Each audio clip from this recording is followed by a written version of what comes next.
कर्तव्य एक ऐसी भावना है जो व्यक्ति को खुद से ऊपर उठकर सोचने पर मजबूर कर देती है।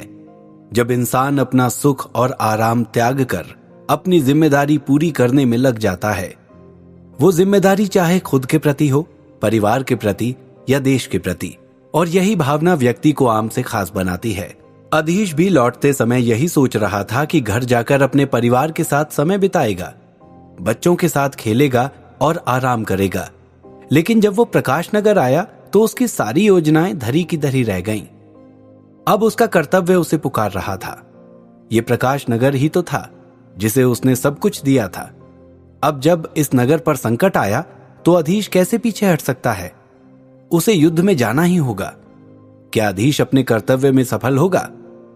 अधीश, विश्वा की आवाज आई। अधीश अपने कमरे में था। पिता की आवाज सुनते ही बाहर आ गया और विश्वा के पैर छू लिए। विश्वा ने अपने बेटे को गले लगा लिया। मैंने जैसे ही सुना कि तुम वापस आ गए हो, मैं भागा चला आया, विश्वा ने मुस्कुराते हुए कहा। अधीश को एक बार फिर अपने सामने देखकर उनकी खुशी फूटी पड़ रही थी। और देखो तो मैं अपने साथ किसे लाया हूं? विश्वा ने अधिपति कैलाश की ओर इशारा करते हुए कहा। अधीश ने जैसे ही अपने पुराने शिक्षक को देखा, जल्दी से जाकर उनके पैर छू लिए। अधिपति कैलाश ने भी गदगद होते हुए उसे गले से लगा लिया। खुश रहो बेटे, खूब उन्नति करो। उन्होंने तो आशीषों की झड़ी ही लगा दी।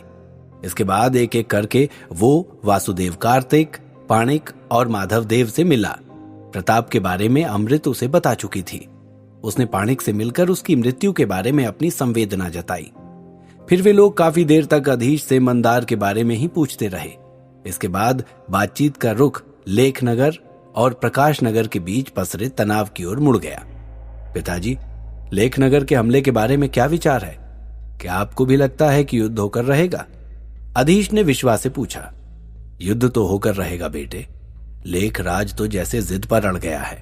सामंत रणधीर ने तो बातचीत और समझौते की भी कोशिश की थी। मुझे तो समझ में नहीं आ रहा कि वो आखिर चाहता क्या है। विश्वा हताश स्वर में बोले।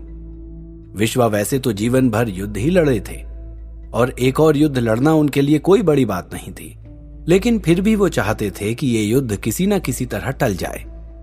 पता नहीं क्यों, शायद अब वे बाकी का जीवन शांति से बिताना चाहते थे। अब जो भी होगा देखा जाएगा पिताजी। शायद हमारी किस्मत में कभी चैन से बैठे रहना लिखा ही नहीं है। अधीश बोला।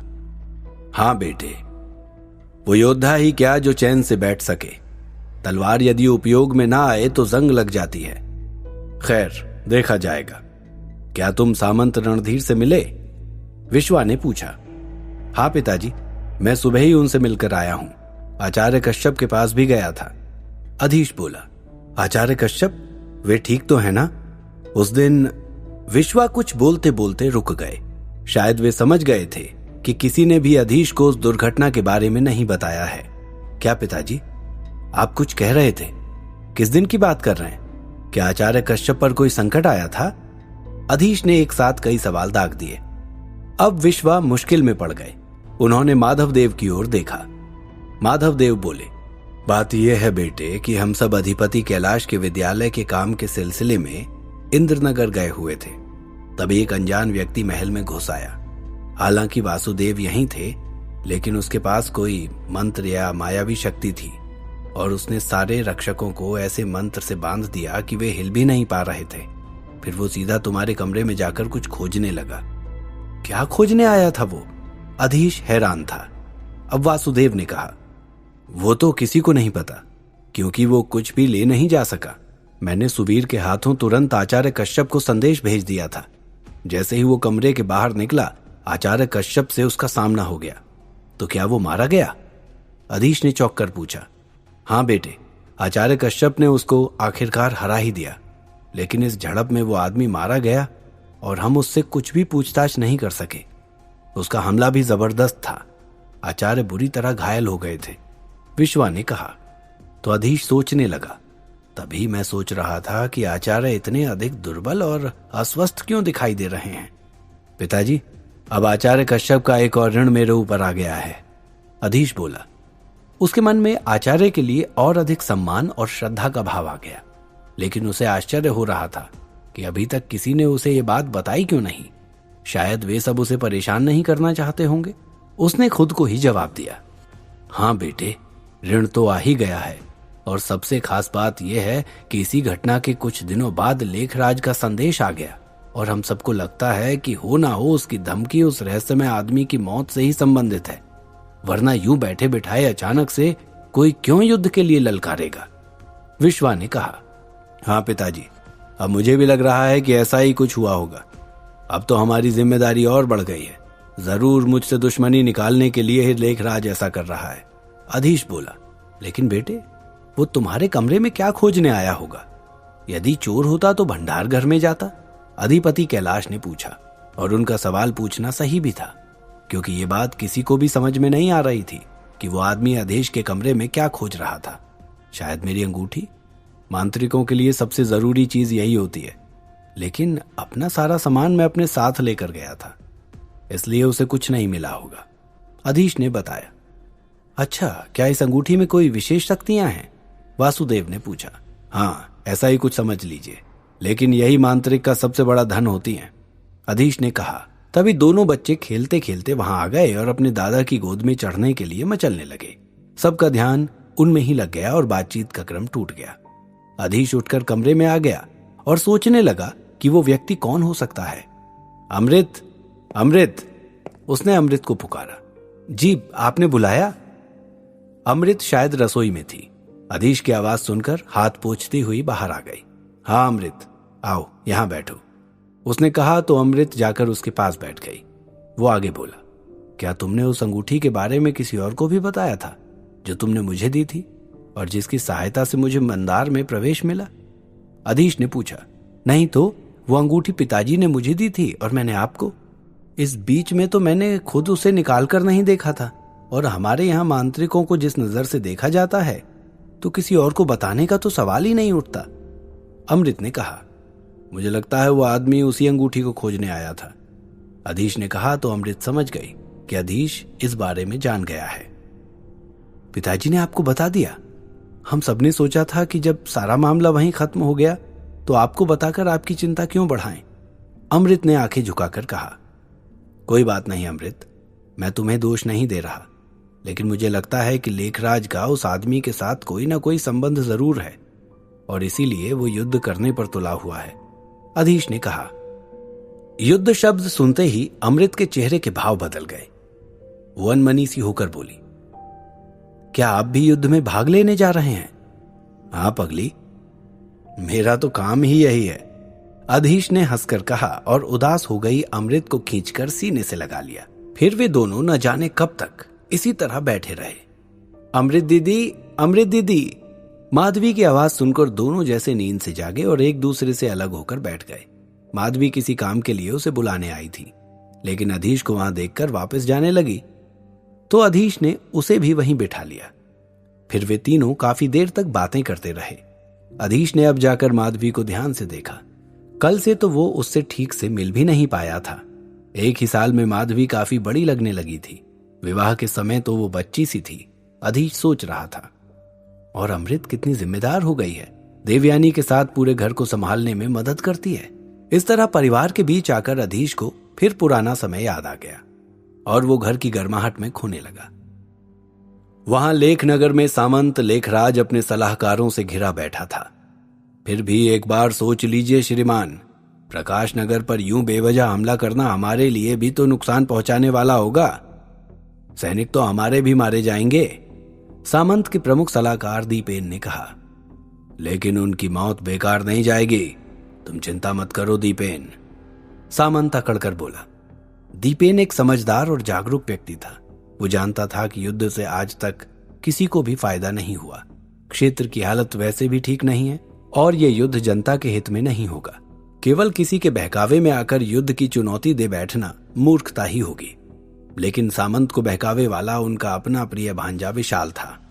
लेखराज ने विशाल के कहने पर ही उस रहस्यमय व्यक्ति को प्रकाशनगर भेजा था।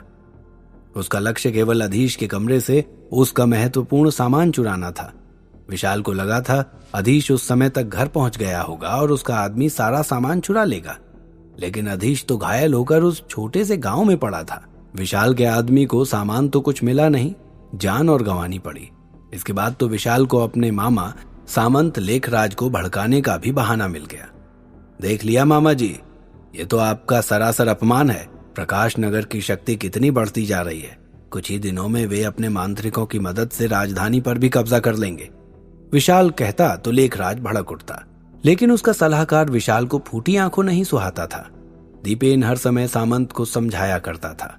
विशाल तो अपने बदले की आग में अंधा हो चुका था और जल्दी ही उसने सामंत को अपने पाले में कर लिया था। लेकिन विशाल, हमारे सभी मांत्रिक सामान्य श्रेणी के ही हैं। लेखराज को कुछ संशय हुआ। आप चिंता मत कीजिए मामा जी, मैंने अपने मित्र हेमंत को बुला लिया है। वो एक उच्च श्रेणी का मांत्रिक है, वो युद्ध में हमारी मदद करेगा। विशाल ने कहा तो लेखराज मान गया। हेमंत एक स्वतंत्र मांत्रिक था।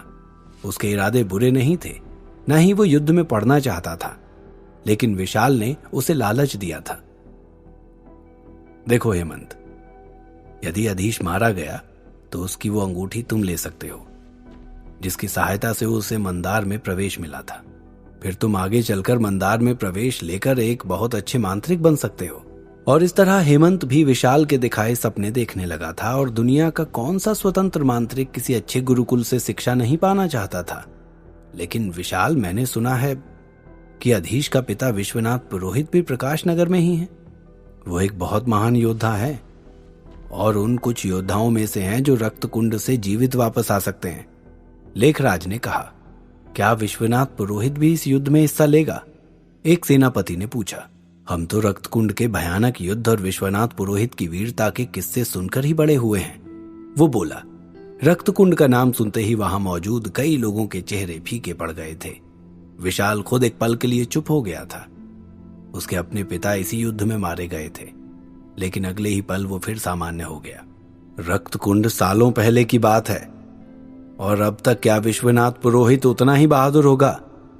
क्या वो बूढ़ा नहीं हुआ होगा? उसने कहा। लेकिन अधीश भी उसी विश्वनाथ पुरोहित का बेटा है, दीपेन बोला तो विशाल ने जलती हुई नजरों से घूरा। लेखराज एक बार फिर असमंजस में था, लेकिन विशाल ये होने नहीं दे सकता था। अधीश से बदला लेना तो मानो उसके जीवन का उद्देश्य ही बन गया था। विश्वनाथ पुरोहित के कमरे में अधिपति कैलाश और विश्वा दोनों बात कर रहे थे। अधीश अपने कमरे में बैठा हुआ उनकी बातें सुन सकता था। लेकिन अधिपति, मैं नहीं चाहता कि बिना किसी कारण के मेरे बेटे को युद्ध में झोंक दिया जाए। ये विश्वा की आवाज थी। अधीश ध्यान से सुनने लगा। मैं भी ये नहीं चाहता विश्वा। मैं तो ये सोचकर प्रकाश नगर आया था कि अब बाकी का जीवन शांति से छात्रों को पढ़ाते हुए बिताऊंगा, लेकिन अब लगता है कि हमें युद्ध में जाना पड़ेगा। अधिपति ने कहा। नहीं अधिपति, आप नहीं, मैं जाऊंगा। आप बाकी सबका ध्यान रखिएगा, विश्वा ने कहा। लेकिन विश्वा, इस युद्ध में कई मांत्रिक होंगे, अधिपति ने कहा। उनकी आवाज में शंका थी। विश्वा ने हंसते हुए कहा, मांत्रिक? आप शायद भूल गए हैं अधिपति कि मैं वही विश्वनाथ पुरोहित हूं जो रक्त कुंड से बचकर आया था। रक्त कुंड? अधीश ध्यान से सुनने लगा। क्या है ये रक्त कुंड? क्यों हर कोई ये नाम सुनकर चौंक पड़ता है?